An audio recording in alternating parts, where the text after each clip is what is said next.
Que as palavras do Santo Evangelho perdoem os nossos pecados. Amém.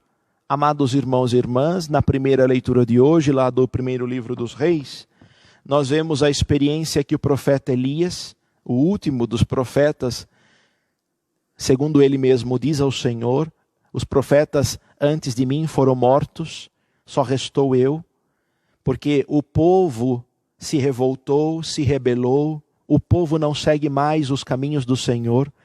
Esta foi a fala do profeta Elias diante de Deus.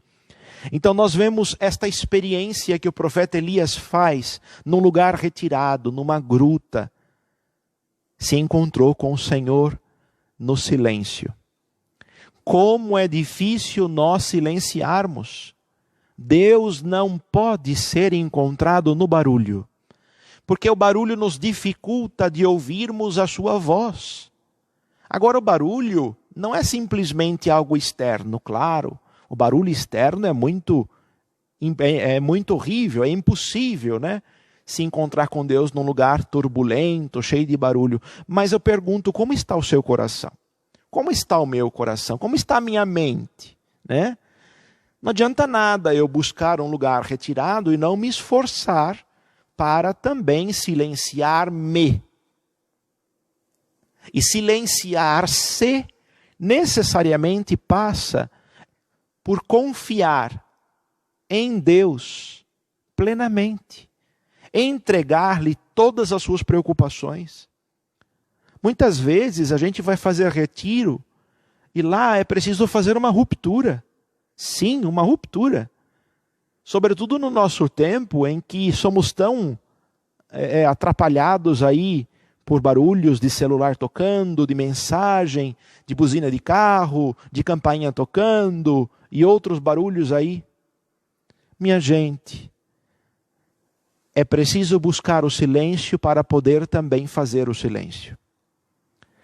Mas, se eu não estou disposto a fazer esta ruptura com aquilo que eu estava vivendo, em relação com essa experiência nova que eu vou viver, não adianta nada.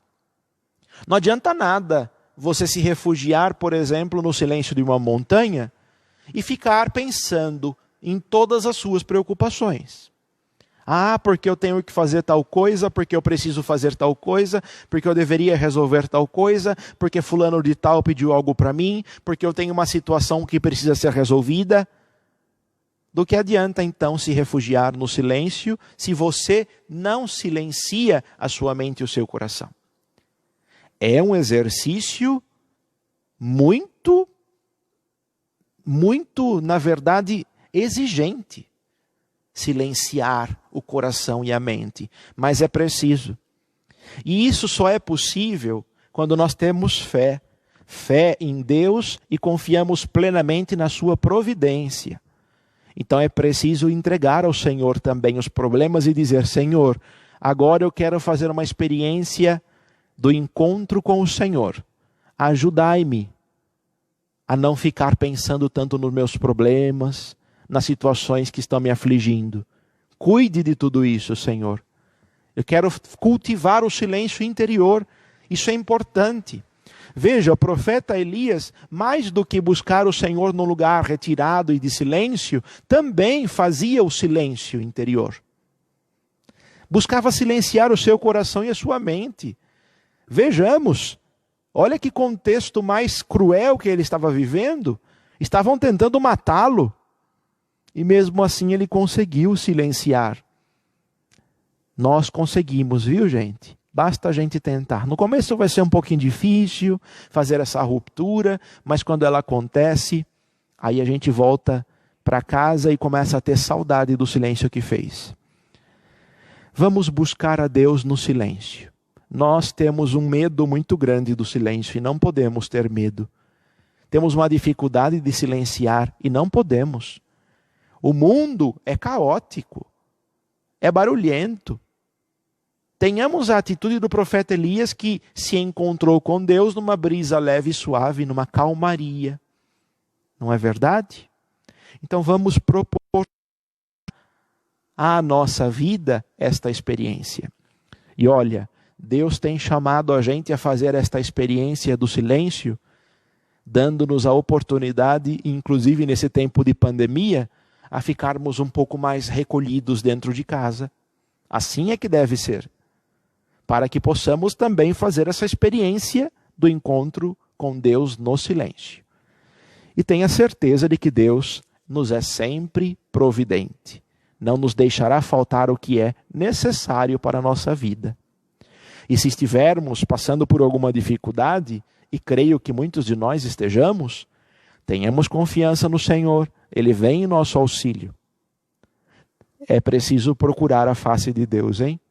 É preciso procurar a face de Deus, assim como nós rezamos no Salmo.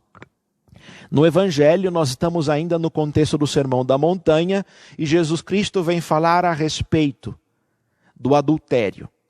Assim como também, se nós pegássemos o Evangelho de ontem, não da solenidade de Corpus Christi, que foi um evangelho próprio, mas do dia comum, Jesus falava a respeito daquele que, aquele que mata o irmão, aquele que vai contra o 5º mandamento, o mandamento de não matar. E aí ele dizia, toda vez que você chamar o seu irmão de patife, você será condenado. E agora então ele introduz este evangelho em relação ao 6º mandamento, não cometerás adultério. O adultério aqui, assim como o mandamento do não matar, você não precisa fisicamente executá-lo. Se você já o realizou no seu interior, se as suas moções interiores, se a sua vontade já foi direcionada para este determinado fim, você já cometeu esse pecado. Olha aqui, se você já olhou para uma mulher com o desejo de possuí-la, já cometeu adultério com ela no seu coração. É muito mais exigente do que a lei antiga, o cumprimento da lei que Cristo Jesus nos faz entender. Por quê? Porque nós já conhecemos a plenitude do amor. Os povos antigos não conheciam, o povo lá do Antigo Testamento não sabia ainda, não tinha contato com a plenitude do amor, até porque a revelação era semi-plena naquele tempo. Mas nós já conhecemos Cristo, nós já podemos contemplar a nossa salvação a partir dos mistérios da paixão, morte e ressurreição de nosso Senhor Jesus Cristo. Então, o nosso coração já tem condições de se tornar um coração de carne, de se assemelhar ao coração de Cristo. Vamos retirar as pedras e espinhos dos nossos corações, isso é importante. E todo aquele que compreende a profundidade e a radicalidade do amor deste nosso Deus para conosco, evita o pecado, até mesmo de pensamento. Porque sabe que o pensamento mau também chega até Deus e ofende a Deus. E aí então Jesus Cristo continua dizendo que é preciso identificar qual é a raiz do nosso pecado. Olha aqui, se o teu olho direito é para ti causa de pecado, arranca-o e joga-o fora. Jesus não está falando aqui de mutilação, absolutamente. Jesus está falando que pelo olhar da fé, eu preciso identificar o que é que tem sido ocasião de pecado na minha vida. Talvez aquilo que tem sido ocasião de pecado na minha vida não seja na sua. Mas eu preciso tomar uma decisão. Se eu quero abraçar a salvação que Cristo Jesus me trouxe por um preço muito alto, manifestando a plenitude do seu amor, é preciso tomar uma decisão radical. Acaba com isso, põe um ponto final. O que é que está fazendo você pecar? O que me faz pecar?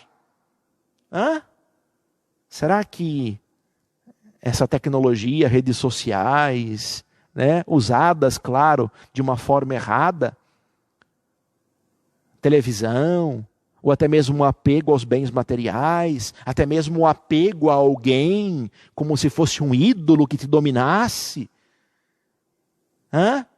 O que é ocasião de pecado na sua vida? É isso que Jesus pede para que a gente arranque fora. Tá bom? Não estamos falando aqui de mutilação, não é isso que Jesus está dizendo.